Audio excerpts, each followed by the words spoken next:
mwe Museveni sebo ffe tuli bazzukulu tuli bazzukulu tuli bana Uganda abaagala eddembe lyaffe abaagala ensi yaffe abeetegeerera abaagala okubeera mu nsi tutamininge ebiseera byaffe by'obukadde tetwagala kusalirawo ebiseera byaffe byabukadde kuba si ffe twakusalirawo ebiseera byaffe byobukadde. Olunaku olw'eggulo nga pulezidenti akyadde ku NBS bingi ebyabaddewo by'otaasobodde kubeera nga otegeera wabula amawulire ageewuunyisa era agatiisa agamu kugaaguddewo olwo byabaddewo ono ng'asibula ku NBS kyokka nga yakavaawo laba amawulire ag'entiisa bwe gazze nti ate omusajja eyamukyazizza ebigambo birungi si birungi ampuliriza amawulire galaga nti omusajja ono mbu ate yandigobwa lwaki byogenda okutegeera tutandike na bino ebyabaddewo katono nnyo nkomeyo nkuwa olugambo biwulire. Accountability za ssente zingira mu kibiina the 3.1 billion eziva mu kakiiko k'ebyokulonda abaka ba parliament zeba waayo nga subscription, I don't know, is it subscription or something like that bagati accountability eriwa the other day abamu ku babaka bootayagala njogereko bagati tuzze tusasula ssente ziriwa batuwa accountability. Omanyi Abaganda balina olugero olugamba Syria akulaga mubiri ayolesa Syria ayolesa mubiri kakati ebibiina bingi bibaddewo Baganda baffe bangi babadde mu opposition ng'enkola yemu amateeka ago tegazze nga NUPS ng'enkola yemu kubanga mu mateeka political parties oba ebibiina by'obufuzi bina okubeera funded. However tunula ongambi ku kyembalira ssente ezo zikola ki sebo twakabeera nga ffe tukulembera opposition emyaka 4 n'emyaka egyena tulina ekitebe gaggadde ndowooza kyekisinga obunene mu Uganda myaka 4 NRM emyaka 4 tebasobola kukolaga yadde room emu nfuna bulungi ffe tulina ekitebe kiri massive tulina essomero tulina n'enteekateeka nyingi ate nga batukipinga under pressure kubanga ssente zaffe esinga obungi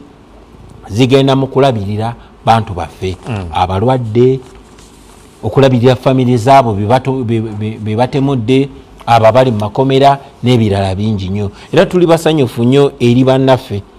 abatuyambako kubanga ne ssente zetureceiving from parliament tesobola kumala bizibu betulina ebituteekebwako akagenderere buli basiba abantu baffe beiro milioni 2 beiro ssente bweziti so ne batukipinga under pressure nti ffe tulinga charity group naye ogambye ku accountability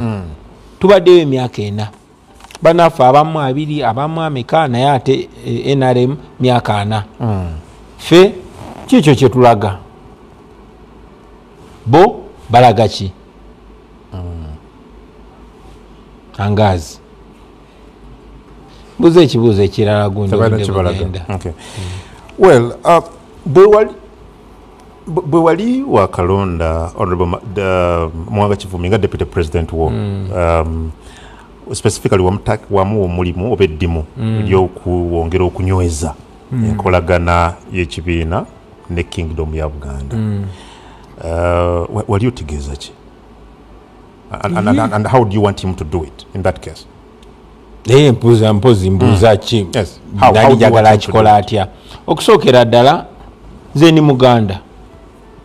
nze Kyagulanyi Ssebaagulanyi Ssentamu Mitembo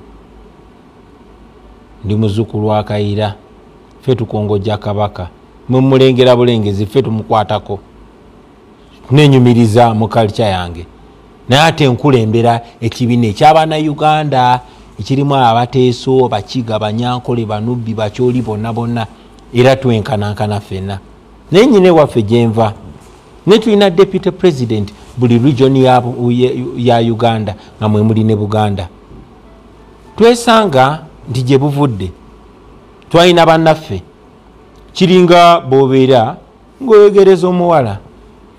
naye nga muno ogwesiga akutwalireyo emesejjo ate bwatuuka ayogera bikuvunza nti waaye oli omulaba agambye bino ng'ate abyogera bikuvunza kati embeera gye twalimu titulina munnaffe osindika message ennungi waka naye ate otuuka nga munno alina bigendererwa birala so twesanga nga abayina okutukiikirira embuga nga mwattu erinnya lyaffe baali onoona abaatu misrepresentinga nga batufaananyiza ngaffe abalwanyisa obwakabaka. So bwe twafuna deputy president omulala ate nkyomukisa omulungi nga yakulira ababaka bonna abava mu Buganda ne tumutuma omulimu ogwo kubanga nze wadde ndi waawano mbeera bize ndi Arua ndi Koboko ndi Rwenzururu ndi watwetoola Uganda yonna. So twalina omutuma omulimu atuse obubaka ever aturepresentinge bulungi n'ekifaananyi kyaffe akipresentinge bulungi nti wadde tuli bannayuganda era tuwa bannayuganda bonna bonna ekitiibwa naye ewaffe naye tuwaayo ekitiibwa era kitulowooza Honorable Mwanga Kivumbi omulimu agwo wagukoze bulungi nnyo. Okay. Good. Nga tugenda mu kuwumulamu Honorable walabye nakulabye nga leader of opposition ayanjula alternative budget priorities as opposition essira batugye nti baalitadde nnyo kulwanyisa obulyake n'obukenuzi. Assuming obadde omukulembeze w'eggwanga leero how will you handle ensonga y'obulyake? Mwami Museveni yasuubiza mu 86 elimination and I'm quoting what he said mu 10-point program, I think a point number 7 that they will eliminate corruption. As we speak, that has not happened. Emyaka 40 Mwami Museveni yasuubiza tagenda kujjayo obulyake. Okusookera ddala nga sina kunnyonnyola kye tujja okukola kuba tugendagenda mu buyinza kye tujja okukola si kye twandikoze naye kye tugenda okukola. Njagala omanyi obuzibu nti President Obote gye buvuddeko era ne mu constitution ya UPC yakiteekamu ba article number 7 oba kisimanyi naye nga yeewaayo kuba ekizibu kya Uganda yaki diagnosinga n'agamba ekizibu kya Uganda bwe bwavu obutamanya n'endwadde ate nga yali mutuufu era ebigambo ebyo bisatu bye batambulirangako kulwanyisa bwavu butamanya ndwadde. Ne tulina omusajja mukulu omugezi ennyo bamuyita Muzeeyi Israel Mayengo. Olumu twali ku mukolo eyo nga omukolo ogwekwebaza ogw'ekitiibwa Muliika n'ayogera ebigambo bino wammanga yagamba nti ebizibu bya Uganda byalinga bwavu butamanya na ndwadde naye kati olunaku lwaleero ekizibu kya Uganda kiri kimu nguzi ate nga kituufu omanyi bagamba you can have 1000 problems until you have a health problem and then you have one problem. Oyinza okubeera n'ebizibu 10 paka wobeera n'ekizibu ky'obulwadde awo n'obeera ng'olina ekizibu kimu. Kati ekizibu kye tulina kya nguzi kya bulyake kya bukenuzi kya bubbi ekyennaku tugiyita jasinguzi si jasinguzi buno bukenuzi buno bubbi nti tebabbako bubbi bantu sente wabula bababbako ebiseera byabwe by'omu maaso bababbako obulamu bwabwe bababbako emikisa gyabwe. Walwaliro mu Uganda batubbako buli mwaka trillioni 10. Nawulirizaako kavidiyo akamu mukyala Betty Kamya ke yakola ku TikTok nga yogera ku nguzi. Mukyala Betty Kamya ye kalisoliso wa gavumenti naye nakunyonnyola nti wano mu Uganda tuli mu mbeera eno si lwakuba tewali sente nedda sente weziri abaana basomera mu masomero ag'amavundu si lwakuba tewali sente malwayo tewali ddagala si lwakuba tewali sente enguudo zino tuvugira kumbi si lwakuba tewali sente abasawo abasomesa abasirikale n'abapoliisi basasulwa bubi basulwa bubi si lwakuba tewali sente naye olw'obubbi olw'obukenuzi ate obukenuzi obwo nga bukolebwa abantu abatono ennyo abantu 3.3 abantu bano ka gurupu katono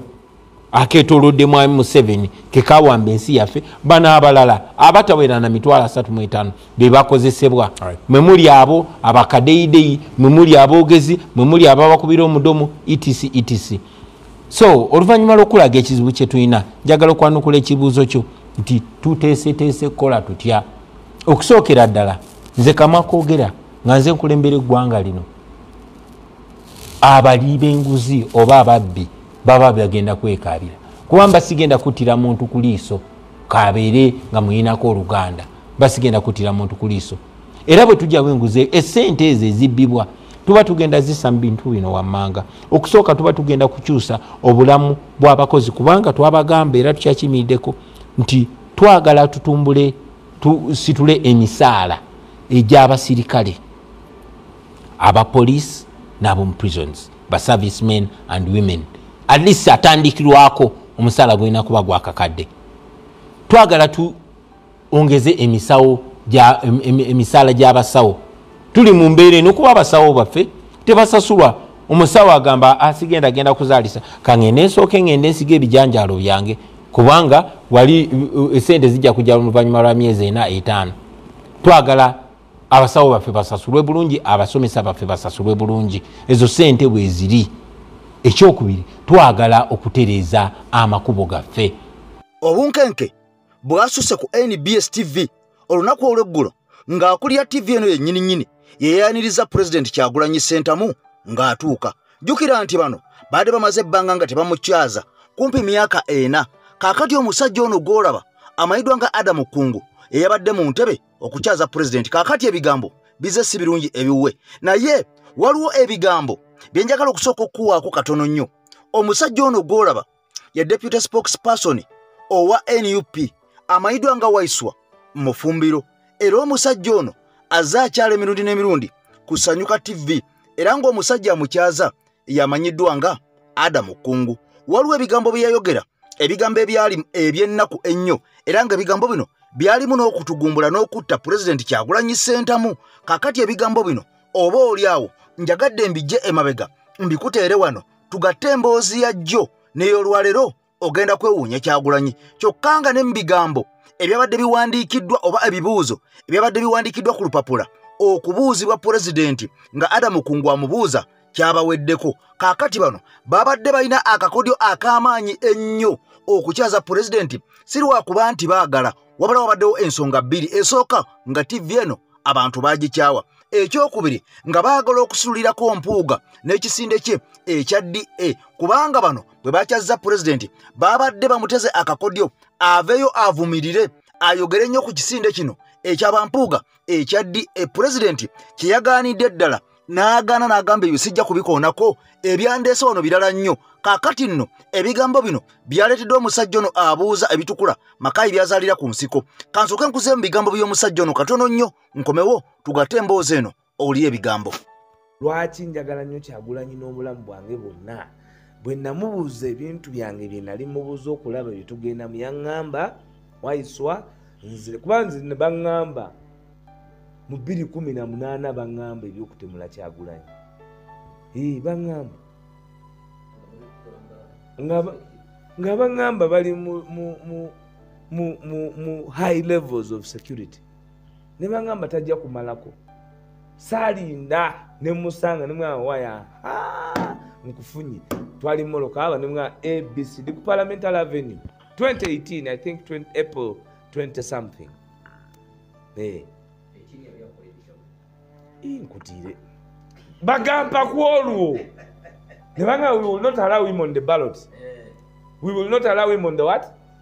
Etomanyi tera mu gw'omunaana bamukuba mu gw'omusanvu nga gugwako mu 2018 nengena nensisinkana Kyagulanyi.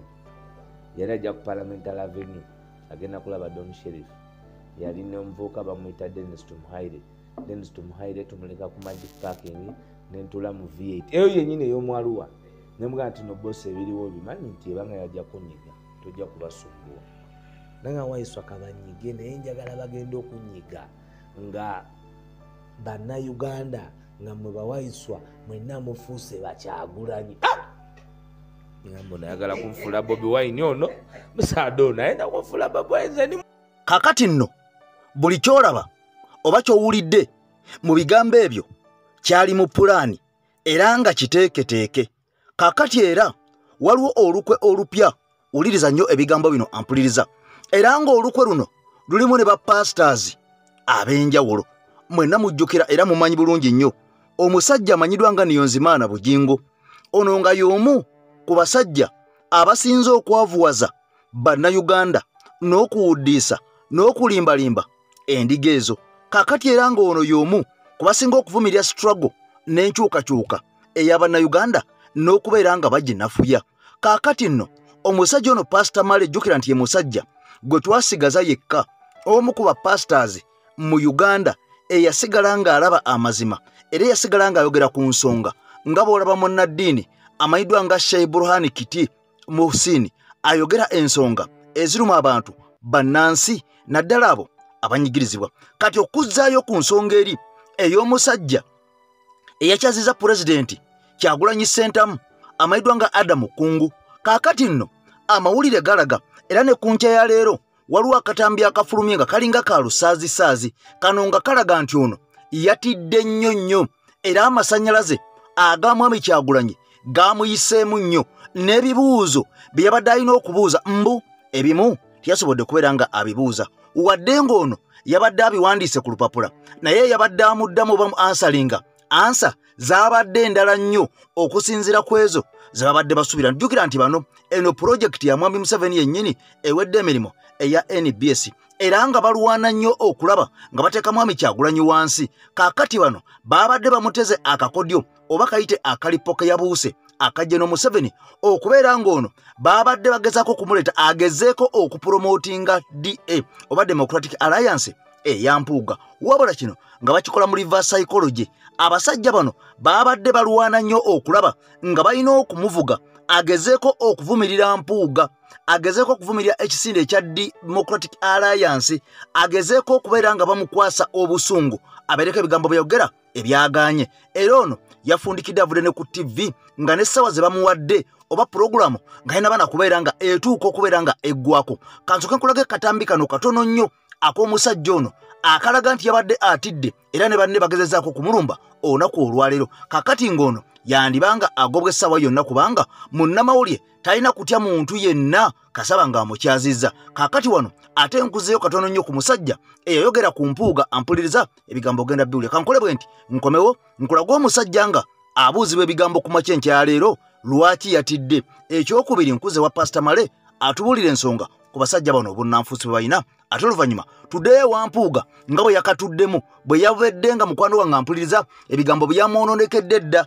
kye baabaze kyamuzitooweredde kyamukonedde kyakonye kyamudibiridde ekya pulezidenti okumusitula mu reverse psychology. Bukata akatebe kanjoke nti yalaze gy'alaga kati gwolabikandooza mukanjokyeza munabadde ku bunke wayidde obedde ogira n'omubuuza munabadde ntudde matiritiri obedde omubuuza principal akati eggaali nakwamba ebyo bya bulijjo bantu beekuuma waliwo weyayogeredde protection waliwo weyayogeredde ku mwenge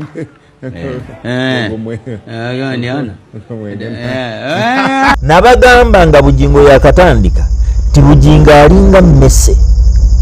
eruma bwefuuyirira ogenda okuzuukuka nti ekulumye nga kiri toilet. Ahmad Bogere jjukira yankyazanga kusubi FM Ahmad Bogere mase nanga nti pastor ekigambo ekyo kyeyogedde nga kinene konze bugingo mmese nze nga muwulidde nejalaga akola ki alabayo akola accountability nemugambo yalinga ki mmese era bulijjo nkibagamba emmese ogenda okutegeera nti yakulumye ng'olaba bbwa na musaayi netusobola kuwulira ng'ekuluma ye bugingo. Abantu tebasobola kulaba nti ababba paka nga ababbi mbuze ekirala era bakyamuyita man of God. He's a man of God. Bakyalina n'essuubi nti Pentagon will tujja gifuna mu maaso naye seewuunya President Museveni bwe yateekawo commission of inquiry into the cellular and spiritual foundation gye bayitanga bambi baba babuwe Joseph waffe Mugonza ne gurupu ye eya Rakai Free Trade Zone omwali mukyala Gatulu Njuba omukyala yakaaba n'aga nti bannange lwaki batutawaanya batuleke ffe tutandike tugende mu maaso n'ekibuga kyaffe tize natunda ebyange byonna nembikwata nembiwaayo bwe tutakola kibuga nfiirwa kibamu omusajja yababba oyo bambi baba babuwe Joseph waffe Mugonza. So what are you talking? Ne bugingo ababbi you're not surprised. Muze ekirala ate ndaabira surprised nti Kakande be yasooka okubba baagenda aye zino sente azimbye malala zazimbyemu ebyo byasooka nabo si be bazimbye byasooka nabo yababba Katabira Thomas yamubba namukaliza Obonyo yamubba nange kuutadde Kaweesa n'abalala waliwo omukyalo baba amuyitanga ne baba amuyita Malinga yamubba bangi nnyo. Nsumba yataddeko comment ndoza wamwanukira yage nti musajja yakuzimbira ennyumba Nsumba akakando okolokota waaki namwanukudde nti teka okubwe namwanukudde okulaba wane no kuba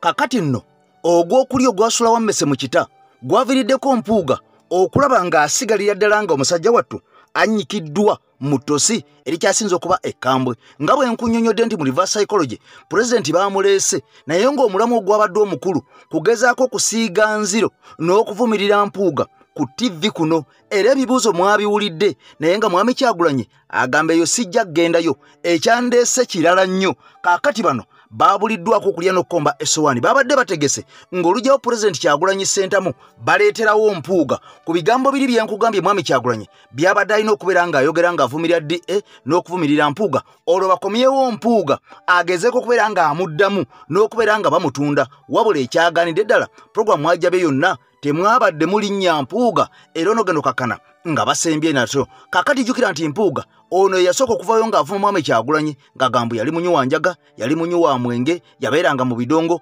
kakati ono ng'agamba nti yasiimuka n'okusiimuuka wabula ebibuuzo ne bijja nga bingi nti Mpuuga ono bw'abanga alaba nti mwami Kyagulanyi yali yasiimuuka dda kiki ekyamuleeta okwegatta ku muntu eyali yasiimuuka edda kiki ekyamukiriza ekifo mwami Kyagulanyi kye yamuwa ng'ate akimanyi amuwa ekifo yali yasiimuuka kiki ekyamukirizisa okubeera ng'akola naye ng'ate akimanyi ono yali tasobola kati ebigambo bino mu mbeera eno bye byaviirako Mpuuga okubeera nga kiyabala ekyokutwala NUP nga pulezidenti tekisobose n'ayagala abeere ng'akola ekibiina ekikye ne kimulemerera kati baagala kikosa pulezidenti Kyagulanyi Ssentamu akibatundire era kiganye sooka oli ebigambo bino ggwe Mpuuga byeyayogera ne ansa ezamuddibwamu kanzikiriza nkweyanjulire nze Ekemase mabega w'omuzindaalo nkusaba vidiyo sooka ogimpere ekigalo mukwano gwange atugoberera bw'obanga olimpyo subscribing guno gwe mukutu gwo ogw'omuntu wa wansi omukutu ogw'enkyukakyuka. Mpuuga yali mu politics kola kantu ako ng'oli yasiimuuka ku lwaki yakkiriza n'ayingire woona yasiimuuka tolabanga waliwo omulwadde ku babiri ani mulwadde ku Mpuuga ne Kyagulanyi eyasiimuuka oba ataasiimuuka nanti nkugambye ono yagamba nti twali mu politics waffe ffe twali mu politics bano nga bali eri bali mu byabwe bali mu njaga zaabwe okabula kantu ako nange wembuuliza oba mwali mu politics wammwe ono n'abivaako ate n'ova eri mu politics wo n'omwegattako ku babiri ani mulwadde ono yamwegattako oba gwa yali eri eyali eri si yali omusiiwu ono yamwegattako si ye mulwadde olowooza nati ndaba nange yamwegattako gwa mulwadde okalaba kantu kubanga bwe mbanga nze nkutegedde nti wasiimuuka mba nkwagazaaki oba onjagazaaki otegedde mbadde mukubi wa bidongo mbadde munyi wa njaga mbadde munyi wa sigala mbadde munyi wa mwenge nensiimuuka n'okusiimuuka ate n'ojja nondeegattako nenkulonda wenkulondedde n'osiimawo ngulaba ekifo kituufu kati mmala kikujjamu n'olaba nga nasiimuuka mmala kikujjamu n'olaba nga nasiimuuka naye ddala kituufu Bobi Wine yasiimuuka anti tugambe buli bwokola ekirungi nkubulye babi ola yakwatanga byakutte n'atwala mu malwaliro atwalira bannakazadde b'eggwanga mukampuga mpuga ino omukyala simanyi webale nnyo wanga simulabangako webale nnyo n'akwata bano abaana ab'endongo n'atandika okubawa emirimu pula kantu ako tugambe nabo bambi basobole okulabika nga bakola ki nga bavaayo ebusaabala wano n'abaako keyeekole n'abagamba netwekkiririze musobole okuba ku kyetukola okabula kantu ako n'agenda ekyaddo neyesimbawo bampugo bali omwo bavuya balinga bikere kiki babulire kubeera musubi eno bamusubi bavuddeyo simanyi bali mu big bloka simanyi bali wambabazi simanyi bavudde buli bawuli akakubye bubamanyi batika butizi kiki era gye mbogamba nti bembogyaga akasajja go gabbi bubbi tawe basobola kuwera gabbi ne ojja kunzisa muzeeyi enseko sikulimba kiki mpuga y'omu wambabazi mpuga y'omu musubi mpuga y'omu wabesige azoganya nti ate azoganya ki kati gwo muyivu owekitiibwa yasoma munamateeka amanyi n'oluzungu lwaki yali tasobola kupulantingawo kiki n'agamba nti nedda kimala era olinzeyo n'omwana aba yali erabidde bamukwako ate abantu abo salyagadde kubogera kutumaliranga biseera kubanga waliwo n'omulala simanyi ali wano mumakindi mabike ate esi mulwadde naye mulwadde nnyo ali ku kitanda okuva ku sebagala yamuyamba n'amujja mu kazi gonaleka amutwala ludda wemakindi sebagala yamujja mu kazi gene kachiri n'amutwala emakindi neyesimbawo nafuna omukisa abantu ne bamuwagira panga sebagala ali muntu w'abantu yalikuwa amasanyalaze bw'amala okuyitamu bwe yamala okulabika nga agudde tiyadda ngulu bwe yave yagenda kuteekawo kabiina SDP weebuuze SDP eriwa kiki kati naawe ovaawo nti towa abantu kitiibwa towa ku kikyamu SDP eyamalamu akabanga nefuna ne meya b'amagombolola yafuna ne bameya sebo kubanga munyagwa yagira ku SDP kawempe waliwo kabujusi nada mu FDC omulala asheya yali wano gundi mukono wano gundi awawo mu mukono lugazi SDP nga yalwana nga yazikira mangu akikubuuza beba munyagwa balimu nkuwa omulala guni n'abeera aba yali kansala ono bali mwezo ni bali mwezo yali mu SDP lwaki ekibiina kyabwe bakisuula kaakati bwe tetubuuza abo abeeyita b'ebitiwa ate ne balaba omwana kyagize n'omugamba nti asiimuuka beebo badepe buloka bapanze wayingira ddi ebyobufuzi alhamdulillah ntandika obitunuulira 96 naye ng'ono lusebo sekanyunyulira wakuno nga azze muntebe President Museveni kakati ntandika okukwatibwa obusungu mu mutima n'okwatula nga simanyi wawe naayatulira kakati nno komuledi wenna gy'oli nga tonaba kubeera ng'okitegeera nti mainstream media eya Uganda kati yafuuka TikTok oba giyite social media bino byonna ebyama TV akina NBS akina WBS simanyi akina simanyi NTV akina BBS simanyi bukedde ono yena gasiya kakati TikTok ye yafuuka mainstream oba oyagala oba tuyagala omusajja omuchina kino yakikola n'akidesigninga n'amala n'akijjako engalo abantu bangi nnyo abatalaba TV kubanga beetaaga ssente empitirivu okusasula buli mwezi amasanyalaze oluusi tegabeerako oluusi sigino zeekyanga kati bino byonna oluusi programu ezibeerako baagala tuwulire bo bye baagala tuwulire baagala tulabe ebyo bye baagala tulabe era nga batuwa ebyo bo bye baagala okutuwa so si ebyo bye tulina okubeera nga tuweebwa kakati bannayuganda baasalawo ne basala eddiiro ne baga nti kimala ebitivi y'abasajja tubibalekere tugende ku TikTok kubanga wano buli muntu akola kyayagala buli muntu ayisawo endowooza ye era buli muntu awa ampuliriza amawulire ago g'abalabye oba oliawo amatuufu agagenda maaso mu nsi ye Uganda anyigirizibwa avaayo n'ayogera era oyo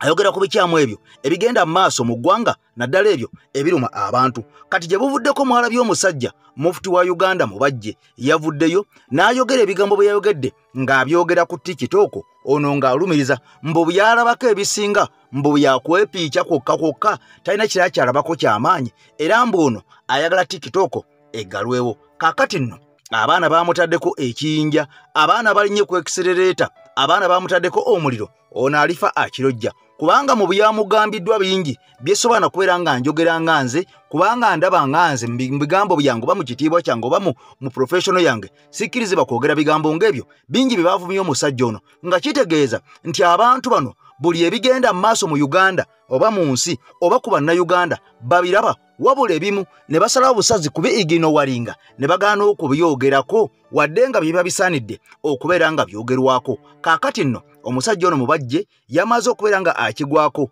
ekyetaamuvumiddwa ku nsi kuno kyandibanga kitono ddala naye ng'ebisinga obungi byamuvumiddwa okusinziira ku bigambo ye bye yavuddeyo n'ayogera ng'alowooza nti bannayuganda bajja kusanyuka nnyo basiime nnyo ku lw'ebyo bye yayogedde. Wabula ono baamuddizamu ennyango ne bamuddizaamu omuliro ne bamuwaamu kamulali okwosa amazzi agookya ennyo okukira asidi. Kaakati ne waali nkakasa omusajja ono akyeyaguza lujjo. Kati ebigambo bino njagala tubigatte ku bigambo by'omusajja ono butereevu nnyo kubanga na bino bikulu nnyo olina okubeera nga obimanya. Wabula mbasaba mwenna mbeere bannankyukakyuka era ensi yaffe tugyagala ennyo. Kati okuva leero wenna kitegedde nti TikTok ye mainstream media ya Uganda gwe komuledi yenna ayina essimu lemezaamu ate bano tubasobola buli omu akwate waasobola. Nabagambye ndi ku fake opposition buli omu akwate waasobola tubasobola. Kati buli ono waatagala point where you feel like you are running out of your skin and you want to strangle somebody. You are facing it rough. People are insulting you left, right, center. They are attacking you that you have not done anything. And then you are fighting impunity. Impunity is also descending on you, fighting against you, because now has unleashed people to insult me. They are everywhere on TikTok. They are everywhere. I'm told I'm not on TikTok. I hear this. I heard Mubajo was saying it should be banned. I don't know for what reason. Anyway, kati mukulu fe amo tatusasula nze sikolera amo naye tugamba sikolera Hamisi Kigundu. Fe tugamba temutwekukuutirizaako kyetugamba temutwekukuutirizaako fe kyetugamba nti opposition yammwe tetugyesiga mukole ebyammwe naffe tukole ebyaffe byetugamba. Okitegera ekintu kino bannayuganda kambabuulire ekintu kimu nabagambye zonna odds kati zigatta. Kati gweweebuuze NRM etuleeta ne Mathias Mpuuga negamba nti aleete ebiteeso ebigenda okukyusa elections za Uganda nga bigijjako. Olaba wano be bano abantu bano batusiwaza. The previous mistake gye tugenda okukola kwegatta n'abantu bano. Lwaki tugenda kuba nga tetuli ba student ba history balungi olw'ensonga nti ebyafaayo tugenda kuba tubizeemu byekole nga we byali. Okitegeera ekintu ekyo lwaki nkugamba nti ebyafaayo bino bigenda kuba byekoze nakugambye kati watuli wali mu revolution ng'abazungu bano bamaze okukakasa basisinkanye His Excellency Kyagulanyi bagamba nti zonna political parties bagenda zisinkana. Tuli mwaka gwa 1953 1962. Okitegeera we tuli waliwo mistake yakolebwa era yaliva mu alliance zino ekitutuusiza wano leero okutuuka nti Museveni ono okuva ku olwo mistake eyo yakolebwa tuli mu bukulembeze bwa musaayi tetugenda biddamu tubeera musengavuddemu ngaddemu. Okitegeera ekintu kino siina decision ku secretariat naye nja kiteekawo nabo bakiteeke into consideration bakitunuulire. Mistake yakolebwa yali yakkewaayi kwegatta ku UPC ewali mistake. Kati gwe munnayuganda atagira ekintu kino omanyi nze naliwo mwe temwaliwo. Njagala otunuulire ekintu kino olaba eno PUPU ogiraba People's Union Party of Uganda eno ya Busoga mwalina political party ne tebagyogirako linnya lwaki kubanga yakola decision ey'amaanyi eyagaliza Uganda ensi etali ku selfish interest. Kati njagala tukomparinga unification bbiri oba coalitions bbiri ezakolebwa ezatulidinga ku independence ya Uganda tulabe munna Uganda ddala coalition ki gye twetaaga alliance ki gye twetaaga. Okitegeera ekintu kino eno ya PUPU eno ya UPC. Okitegeera wano bali bamuyita Sir William Wilberforce Kadumbula Nadyopo owokusatu ono Apollo Milton Obote ono wa PUPU ono wa UPC. Sekabaka Edward Luwangula Muteesa owookubiri wawangangusibwa abantu Abaganda batandika okwekalakasa nga baagala kabaka waabwe. Okitegeera ekintu kino kabaka wa Busoga kyabazinga wa Busoga by then yaliko Sir William Wilberforce Kadumbula Nadyopo owokusatu yalina political party gye bayita PUPU. Okitegeera yagireeta n'akola neyegatta muki mu KY kubavubuka ba KY political party eno gye yajja nayo olw'ensonga nti it was a revolutionary movement. Abaana ba KY batandikanga revolutionary movement then later alone neefuuka political party. Yasooka kubeera yali movement nga y'amaanyi nnyo. Okitegeera yaliwo naye nga tebalinagiligitimayizinga nnyo okutuuka ku political party. It was a movement at first eyali yagala ng'ekwoyo abazungu beyagala Sir Edward Luwangula Muteesa owookubiri okukomawo. Yakwata PUPU n'agireeta n'agigwiza mu KY. Okitegeera ekintu kino neefuuka revolutionary movement etya emu. Okitegeera ekyo then we tujja nti abazungu bano bali balina ekintu kyetuwala bannanga abazungu bano ba hypocrite. Tulina okwegendereza ennyo ba hypocrite kubanga ekisooka tebaagala muganda kufuga ekyo kimu. Ekyokubiri tebaagala mukatuliki kufuga Uganda tebakyagala kuba ba protestant. Okitegeera ekintu ekyo kati factors oba force eyabaliko luli eya KY kati ya people power leero kati odds zino baziraba ntino tezikola kitezigera mu favor yako kiche bakola basobola okubateerawo ekiwanyi ne tugenda mu kalulu ak'ekiwanyi nga bakalimu his excellence Kyagulanyi n'akawangula naye nga balina agendas zaabwe ate banene tubamanyi nti bano ba agent bani ba Museveni kana akabinja kano kenjogerako kaba agent ba Museveni tukamanyi oshegera ekintu ekyo kati basobola okukwata olwokubanga tubataddeko ekibuli ne bagamba katubawe ne batuwa then ono ne bamujjawo nga Apollo Milton Obote we yakikola nti Obote ono yagana okukwata UPC agibulize mu KY ebere revolutionary movement yemu okitegera Obote kiki yakola alliance ne KY yakwata movement party KY kwa nkugambye yali avuka ba revolutionaries okitegera najigatta kuki nakola alliance na UPC naye njagala mujjukire ku Lancaster agreement yemu najibagamba konti Apollo Milton Obote atasinkana abantu bano mu kyama bateesezanisa Edward Muteso w'okubiri okumutta mission Apollo Milton Obote yakola obulungi wakitegera ekintu ekyo najjawo Ssekabaka Edward Muteso w'okubiri gwafuuka musayi paka leero kuwono yajjanga political party wawula ate agendas zono zaali za kununula Uganda era ensonga lwaki yali first vice president wa Uganda kitegeeza nti target yono yabeera achieved naye ate yono yatuleetera suffering kati leero kyebaagala weebuuze lwaki omuntu abantu bano ababadde bagana za alliance leero bazisinguzipikamu omuliro twegatte ate ngolwedde bamaze otulaga sayini ez'obuli bwenkwe TDA bagano gyegattako go forward eyamama mbabazi bagano gyegattako okitegera mu 2016 bagano gyegattako lwaki eno yaffe bajagala nnyo mukulu the best way wemba mwagala tubasanyukire nnyo tubagibireetinge ne mu byobufuzi bya Uganda butatwegattako mulekerawo twekukuutirizaako bantu mwe tetubaagala sibaagala nti emyaka gyange gye ninako emyaka 2 bana basajja be bagisse emyaka 2 akati leero yagalanze netunuzeemu kamera ntandika okuwaana wano twegatte ne Elias Lukwago babeesige basinya politicians nonsense tunaddamu ebyo ate tunoona emyaka 2 amalamu ba Elias Lukwago batuliddemu olukwe mubeere ku byammwe naffe tubeere ku byaffe abantu bano ebbanga ddene nnyo His Excellency Kyagulanyi abagamba nange twegatte njagala mujjukire ne senior politician y'omu gwe bagenza okukyalirako mu kkomera nga bavudde mu parliament mu 2021 ebyobufuzi yali abivuddemu naye bagenda okumulaba nti article 14 bagimenya yadduka emisinde n'agenda mu campaign rally ono yeesiga obuwunga bwa muwogo eyokuba obuwunga bwa muwogo mu ttiya gaasi n'adduka agenda akampeyinge okitegera ekintu ekyo ne bajja ku kitebe kyaffe lwe tukiggulawo omwami emu n'akwata n'akazinda Mr. President biki n'ayogera ogundi naye tugenda mu first phase tour tugenda mu tour omuyaayo oyo baali nabo mu tour mbu banoonya baguuli banoonya bantu naye nga tayogera ku byaffe kati waliwo ono omwami ono Mr. Rule of Law buli wabeera alina okunyigawo erinnya Besigye newe litajja banna Uganda ono Mr. Rule of Law waddamu okuteeka erinnya Besigye mumugobeewo olumba mwina ne ku bucupa mukube tetwagala kuzanna muno tetugenda kuddamu ebyo revolution yonna webeegenda mu maaso tetusuubira muntu kugulawo political party ng'olina agendas nnungi nedda kikyolina okukola weegatte ku revolutional movement si revolutional party national unity platform in this case bano bali balina kwegatta ku revolutional movement gye bayita people power movement then for aba people power movement fe twali tulina obbawa hype ne tubateeka muki mu political places oba positions ne tubagamba mugende mukiikirire national unity platform kubanga mulina seniority oba ebyo mubimanyi mugende muzanye akasajja mukazoganye ku political level naye sebo bano abayayi okumanya nga Apollo Milton Obote bennyini bajja baagala na political party yaabwe kati baagala kukozesa ffe what do they have on the table Elias Lukwago akyasobola okuwangula n'akalulu n'emitwalo 10 aweze emitwalo 10 egy'abantu Elias Lukwago njagala mutunulye Besigye njagala mutunulye Winnie abantu bekasese bakyamukkiririzaamu njagala mutunulye Gwigole Mugisha muntu waafaanana leero naye kakati bazze sebongo balina amaanyi nawe tuneegattaga emaanyi mukulu unification erina kubeerawo ku abantu balina okwegatta naye ebbanga ddene lyonna lyonna mutulaze nti ffe abantu mugenda twetaaga mu ssaawa ya byabufuzi okawukawe mugenda otwetaagira okitegeera ekintu ekyo buli ebyobufuzi ebituuka ne baleeta bu sabbuuni naye kakati olwokubanga omusajja ajja n'atuzibula amaaso njagala ombuulye ku kiseera ky'abano babeeredde mu politics gwe muvubuka munnange nze naawe obadde omanyi kaluluka abavubuka wali okamanyiiko wali omanyi nti abavubuka ffenna twetaaga politics wabula baali baateekawo political class yaabwe okitegeera be balina okuwa amasanyalaze nga abasanyalaze bagasentalinga eriyo omusajja n'akwata n'agalinnyamu feezi ne ziwatukira ku bantu bonna kati tubataddeko akagundi ne tiktok batandisa ogibikogonaizinga okitegeera ekintu kino bantu mmwe tetubaagala